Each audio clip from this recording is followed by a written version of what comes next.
ഹരി ഓം നാരായണ. മുള്ളൂർക്കര പഞ്ചായത്തിൽ സ്ഥിതി ചെയ്യുന്ന മുള്ളൂർക്കര മനക്കോട്ടുകാവ് പ്രാചീന കാവ് സമ്പ്രദായങ്ങളിൽ ഉൾപ്പെട്ട ഒന്നാണ്. ഇവിടുത്തെ ദേവതാസങ്കല്പം മഹാഭൈരവിയാണ്. ദശമഹാവിദ്യകളിൽ ഒന്നായ ഭൈരവി ദക്ഷിണാമൂർത്തിയുടെ പത്നിയായിട്ടാണ് അറിയപ്പെടുന്നത്. മൂലാധാര ചക്രവാസസ്ഥിതിയായ മഹാഭൈരവി താന്ത്രിക ജ്യോതിഷത്തിൽ രാഹുവിനെയാണ് പ്രതിനിധീകരിക്കുന്നത്.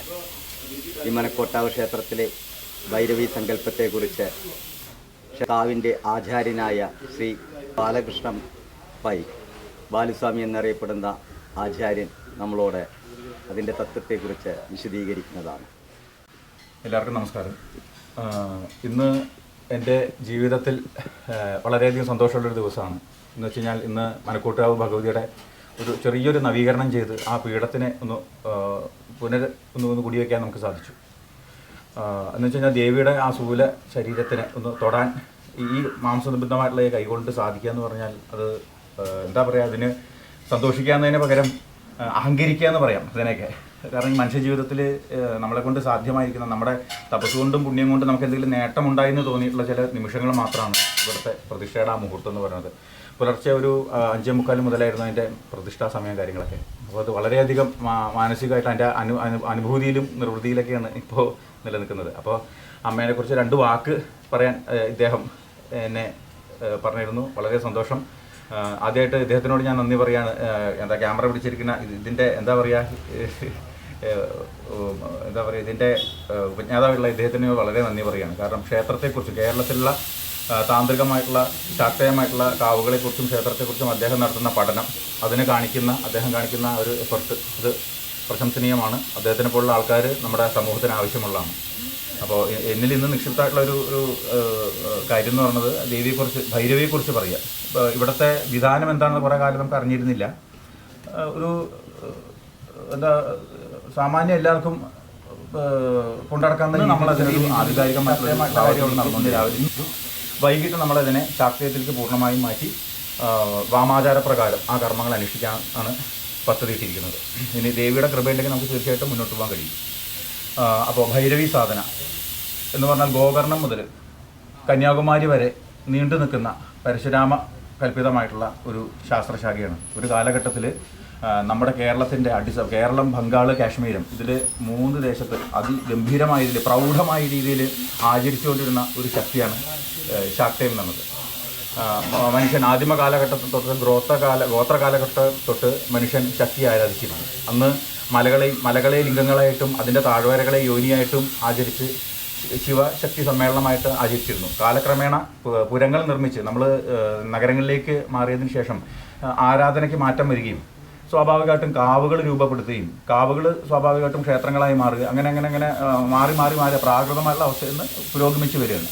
അതിൻ്റെ ഇടയിൽ ഒരുപാട് മഹാന്മാരായിട്ടുള്ള വ്യക്തികൾ ഇതിനെ തന്ത്രത്തെ പുനരാവിഷ്കരിച്ചിട്ടുണ്ട്.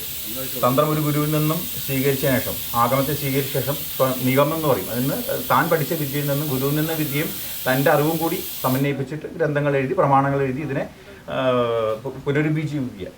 അതൊരു തന്ത്ര സാധകൻ്റെ കടമ കൂടിയാണ്. അത്രയും ഒരു തന്ത്രം പഠിച്ചു കഴിഞ്ഞാൽ, ഒരു വിഷയം പഠിച്ചു കഴിഞ്ഞാൽ തൻ്റെ അറിവും കൂടി ചേർത്ത് അടുത്ത തലമുറയ്ക്ക് കുറച്ചുകൂടി പ്രൗഢമായ രീതിയിൽ അതിനെ കൈമാറുക എന്നുള്ളത്. അങ്ങനെ കൈമാറ്റം ചെയ്ത് നമുക്ക് കിട്ടി അതിൻ്റെ ഏകദേശം ഒരു രൂപമായിരിക്കുകയാണ് ശാക്തേയം എന്നുള്ള ഈ ഒരു രൂപം.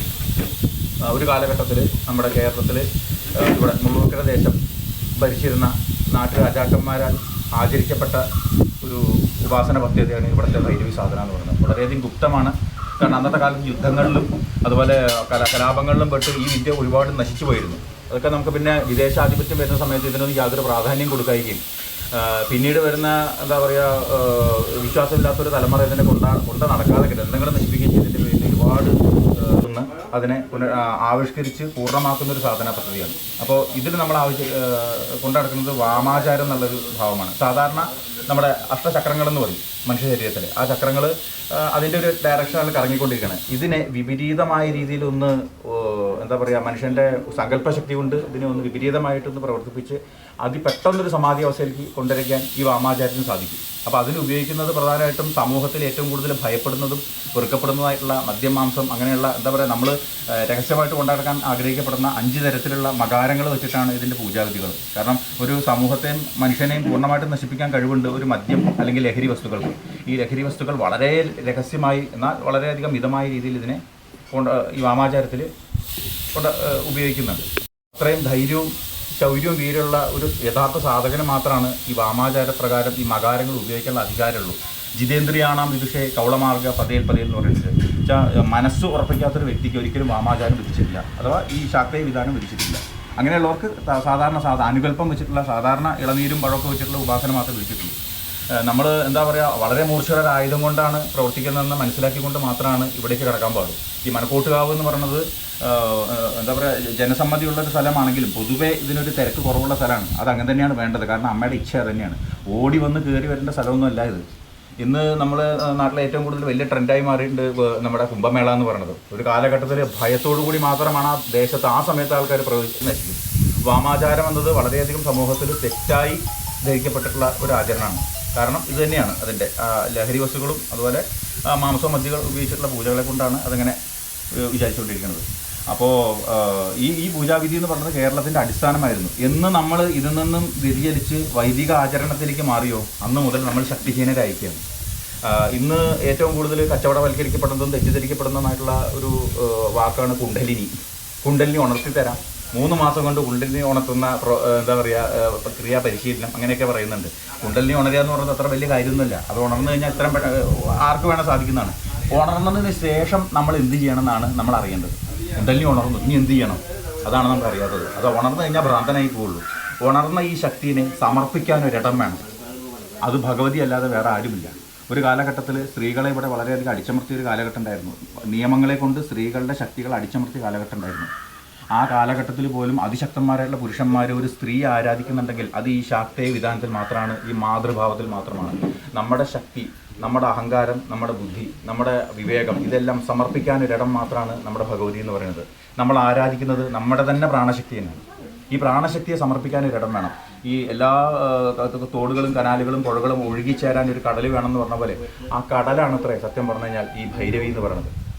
ബോധത്തിൻ്റെ ഒരു ഭാഗം വെച്ചാൽ ബോധത്തിൻ്റെ വേറൊരു മൂലഭാവത്തിനാണ് ഭൈരവി എന്ന് പറയുന്നത്. അത് തന്നെ രണ്ടാമത്തെ ഒരു സൂക്ഷ്മഭാവത്തിനാണ് ഭൈരവൻ എന്ന് പറയുന്നത്. ഭൈരവൻ എന്ന് പറയുന്നത് ഒരു അർഹപ്പെട്ട ഒരു സ്ഥാനമാണ് അത്ര, അതൊരു വ്യക്തിയല്ല. അത് അഷ്ടഭൈരവന്മാരെ കുറിച്ച് പറയുന്നുണ്ട്, 64 ഭൈരവന്മാരെ കുറിച്ച് പറയുന്നുണ്ട്. അതിശക്തന്മാരായിട്ടുള്ള അഷ്ടഭൈരവന്മാരും അതേപോലെ അതിശക്തന്മാരായിട്ടുള്ള ഭൈരവ ഗണങ്ങൾ എന്ന് പറയുന്ന ഭൈരവന്മാരെ കുറിച്ച് പറയുന്നുണ്ട്. ഈ ഭൈരവന്മാർക്ക് പ്രവർത്തിക്കാനും ഇച്ഛിക്കാനുള്ള ശക്തിയായിട്ടാണ് ഭൈരവി എന്ന് പറയുന്നത്. മനക്കോട്ടച്ചൻ എന്ന ഒരു സാധാരണ വ്യക്തി ഇന്ന് ലോകം ആചരിക്കുന്ന അല്ലെങ്കിൽ സമൂഹം ആചരിക്കുന്ന ഒരു വ്യക്തിയായി മാറിയിട്ടുണ്ടെങ്കിൽ, ഒരു ദൈവത്തെ പോലെ ദൈവക്കുരുവായി മാറിയിട്ടുണ്ടെങ്കിൽ അതിൻ്റെ പുറകിൽ പ്രവർത്തിച്ച ഒരേ ഒരു ശക്തിയാണ് ഭൈരവി എന്ന് പറയുന്നത്. നമുക്കും അതിന് സാധിക്കാം. കൃഷ്ണനും രാമനും മുഹമ്മദ് നബിയും ക്രിസ്തുവും എല്ലാം നമ്മളെപ്പോലെ കയ്യും കാലും മുഖവും എല്ലാം ബ്രെയിനും എല്ലാം ഒരേപോലുള്ള മനുഷ്യർ തന്നെയായിരുന്നു. പക്ഷെ നമ്മളിൽ നിന്നും അവരിലേക്ക് വ്യത്യസ്തരാക്കുന്നത് എന്താണ്? അവരെന്തോ ഒരു സംഗതി ചെയ്തിട്ടുണ്ട്. ആ സംഗതി മാത്രമാണ് ഈ പൂജാവിധി, ഈ ശാക്തേയം എന്ന് പറഞ്ഞ വിധാനം അതാണ്.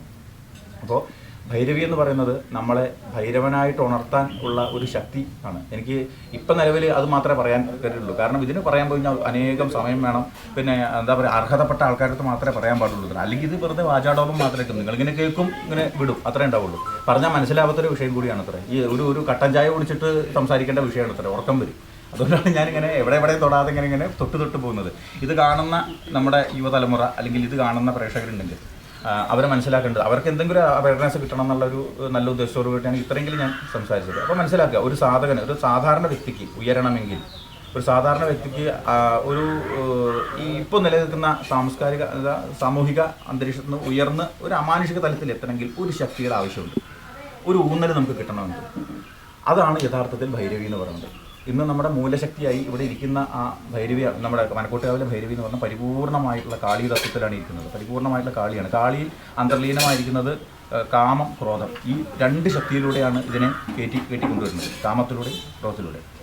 തത്വം എന്നത് കാമം, ക്രോധം. ഈ രണ്ട് വിഷയത്തിൽ അധിഷ്ഠിതമാണ്. ഇന്ന് നമ്മുടെ സമൂഹത്തിൽ ഏറ്റവും കൂടുതൽ നമ്മളെ ദുഷിപ്പിക്കുന്നതും ആപത്തിൽപ്പെടുത്തുന്നതുമായിട്ടുള്ള വിഷയമാണ് ഈ കാമം, ക്രോധം എന്ന് പറയുന്നത്. ദുഷിച്ച കാമവും ദുഷിച്ച ക്രോധവുമാണ്.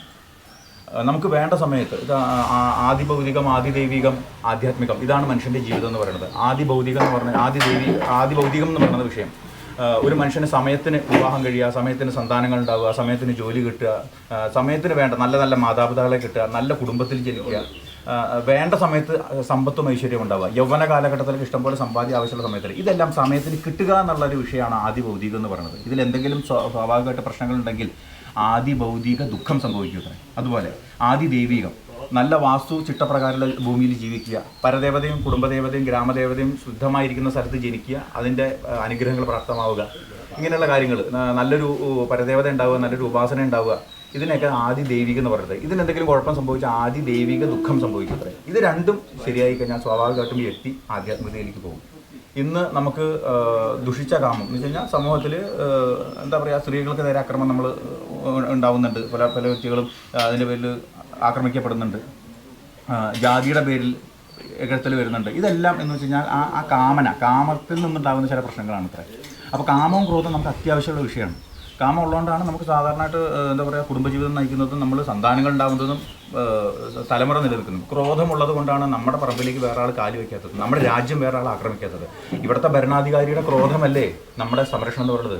സ്ഥലം SIക്ക് എത്രത്തോളം ക്രോധമുണ്ടോ അതിനനുസരിച്ചിട്ട് ഈ ഭൂമി നന്നാവും എന്ന് പറഞ്ഞാൽ ആ ക്രോധം. ഇതിൽ രണ്ട് തത്വത്തിലും അധിഷ്ഠിതമാണ് നമ്മുടെ ദേവി, നമ്മുടെ ഭദ്രകാളി തത്വം എന്നുള്ളത്, കാളി തത്വം എന്ന് പറയുന്നത്. അതുകൊണ്ടാണ് അമ്മ സ്വാഭാവികമായിട്ടും ഭൈരവനോട്ട് സമ്മേളനം ചെയ്ത് ആയുധത്തോടു കൂടിയിരിക്കുന്ന ദേവിയാണ്. പ്രതിരോധിക്കാനും സൃഷ്ടിയെ നടത്താനും കഴിവുള്ളവളാണ് കാളി എന്ന് പറയുന്നത്. തീർച്ചയായിട്ടും ഈ സമൂഹത്തിന് ഏറ്റവും ആവശ്യവും ഒരു കാളി ഉപാസന തന്നെയാണ്.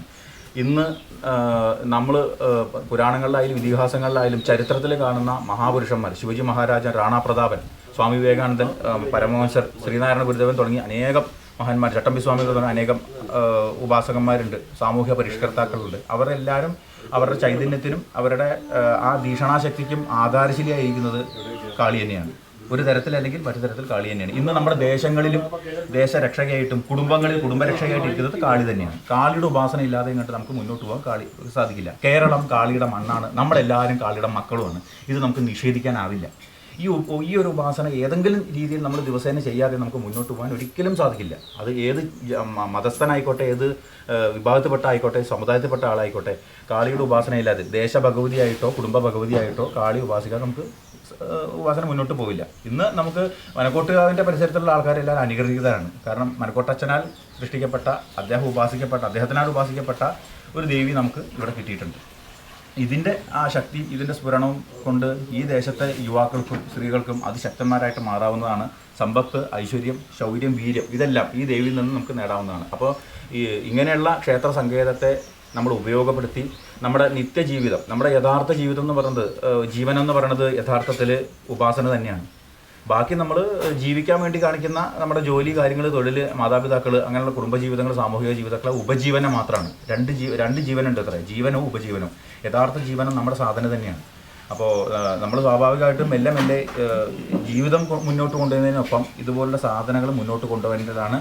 മനക്കോട്ടുകാവിൽ പരിസരത്തും ഞാനിപ്പോൾ അവിടെയുള്ള ഭാരവാഹികളും പറഞ്ഞിരിക്കുന്നത് പരമാവധി ഇവിടെ വരുന്ന ജനങ്ങളെ അതിലേക്ക് നയിക്കാനാണ് വന്നത്. ഈ ദേവിയെ പരമാവധി ഉപയോഗിച്ച് ആ സാധനയിലേക്ക് എല്ലാവരും കടന്നു വരികയും സ്വന്തം ജീവിതം, ഉപജീവനം നടത്തുന്നതിനൊപ്പം തന്നെ ഒരു സാധനയുടെ ജീവിതം കൂടി നമ്മൾ മുന്നോട്ട് കൊണ്ടുകൊണ്ടാണ് സംസാരത്തിലെ പല ദുഃഖങ്ങളും ഒഴിവാക്കി നമുക്ക് മുന്നോട്ട് പോകാനുള്ള ശക്തിയും ധൈര്യവും ഈ ഉപാസന കൊണ്ട് നമുക്ക് കിട്ടുന്നതാണ്. അതിനെ പരമാവധി എല്ലാവരും ഉപയോഗിക്കേണ്ടതാണ്. മുഖ്യമായിട്ടുള്ള ഒരു ഉപാസന രീതിയാണെങ്കിൽ കൂടി നല്ലൊരു ഗുരുവിൻ്റെ കീഴിൽ ഇത് പരിശീലിക്കേണ്ടതാണ്. അപ്പോൾ മനക്കോട്ടുകാവിനെ എല്ലാവരും പരമാവധി ഉപയോഗിക്കണം. ഒരു 2 കൊല്ലം കൊണ്ട് ഇതെന്തായാലും പരിപൂർണമായിട്ട് അതിൻ്റെ ഒരു നല്ലൊരു ഉച്ചസ്ഥായിലേക്ക് ഇതെത്തും. എല്ലാ ഉപാസന ഉച്ചസ്ഥായിലെത്തും. അപ്പോൾ എല്ലാവരും പരമാവധി ഇതിനെ ഉപയോഗിക്കുക.